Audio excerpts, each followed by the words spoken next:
Chasing their 6th title in 7 years, 10 points clear now of Marseille, who are in second by virtue of a slightly better goal difference. Monaco in third. They're level on points with Marseille. But you have to say that this is a bit unfortunate for me for French football, because every season seems to turn into a bit of a cakewalk for PSG, and for them now all they're really playing for is the Champions League, because winning the title is just so easy, and there just isn't that competitive nature once you get past the likes of, I mean, Monaco have made a great game of it there, Marseille are a pretty good team, but once you get lower than that, I mean, Lyon are okay, aren't they, Lille, but once you get lower than that, there's just not enough competition. And I know, connections to France. My wife is French and follow French football a lot, and it's unfortunate for the Ligue because they just can't generate enough interest within France, let alone abroad, because you're just not offering a product that's competitive enough. Yeah, listen, I've been fortunate enough to cover the French League for a few years, about a decade ago, and for me it was very entertaining and seriously competitive back then. But you could understand that with the Qatari investment in Paris Saint-Germain, it was always going to be very difficult for any other team to be able to compete. What was the Qatari investment in Paris Saint-Germain for? It wasn't necessarily for success domestically, which they did. They wanted to clean up. But I think that success was also trying to translate over to the Champions League, which is what the Qataris really wanted. And Khalifi obviously brought his money into the club as well. But I do agree with you. I mean, listen, the leagues that I follow, the Bundesliga and the Scottish Premiership, they are also in many ways a one-horse race for the majority of the time.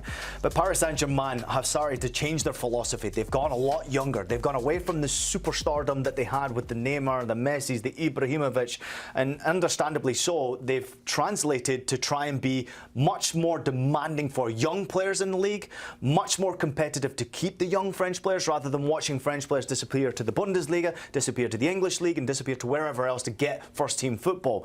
So there's an element of joy I do get from watching the French league when it comes to young players. I mean, today's game, the first 2 goals were scored by 19-year-olds. How many times have we said that between Monaco and Paris Saint-Germain? Now, Monaco have a great history, we know that, of bringing young players to the football club and translating them into stars and selling them on. Not so much recently, right? And that's changed, and that needs to change again for them to be able to be competitive.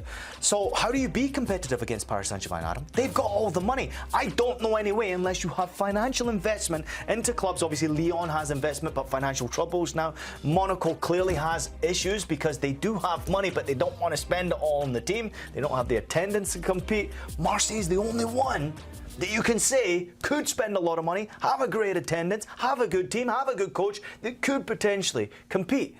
But there's no comparison. PSG are miles away. Yeah, they're crying out for it to become competitive. Talk about putting your head on the line. Yeah. Gianluigi Donnarumma. We've got a photo of him here from after the game. This was put on his Instagram. That looks like some fairly hefty stitches. I mean, they look like staples, let alone stitches. Yeah, in his that is staples. There. Goalkeepers are crazy. We know that. We've worked around plenty of them over our time. Wow. But look at this, putting your head on the line, in the line of duty. Unfortunately, these things happen, don't they, in football? It wasn't anything to do with Singo. He didn't mean it. He was just going for the ball. Donnarumma was going for the ball. But great to see that he's okay. Yeah, we've got a few soft people behind the scenes here. I think that should have been a yellow card and second yellow card from Singo, but I don't agree with it. I think you have a right to go for the ball there, and understandably so. I mean, listen, I've been unfortunate on the end of something similar to that, where I unfortunately broke someone's leg, and there was no intention for me whatsoever going into the challenge. I didn't receive a red card, but accidents do happen in football, and it is a competitive sport. He was brave coming out there, but that schedule coming up for them concerns me now without Donnarumma, because they are a bit of a weakness.